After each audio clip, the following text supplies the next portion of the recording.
Hi friends, good morning. Welcome to yummy world channel.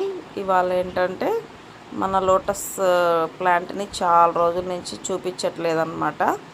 ఇవాళ అయితే video తీశాను. చాలా ఆకులు అయితే వచ్చాయి, లోటస్ ఆకులు అయితే చాలా వచ్చాయి. అలాగే కొన్ని కుళ్ళిపోయాయి అన్నమాట. అంటే ఫస్ట్ వచ్చినటివి పాడైపోతాయి అన్నమాట. అవి మనము తీసేసుకుంటే మళ్ళీ మంచిగా ఉంటాయి. ఉన్న లీవ్స్ అయితే మళ్ళీ వాటర్ తగ్గాయి అన్నమాట.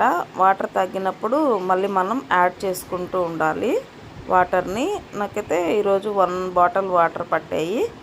లోపల ఫిష్లు చూసారా ఎలా తిరుగుతున్నాయో, చాలా హెల్తీగా ఉన్నాయన్నమాట ఫిష్లు అయితే. దానికైతే ఆ ఫిష్లకైతే ఫుడ్ అయితే మేము ఈ ఫుడ్ అయితే వాడతామన్నమాట. అది కొంచెం వేసాను, మళ్ళీ రేపటి వరకు వేయను అనమాట. Like and subscribe. Bye bye friends, thank you.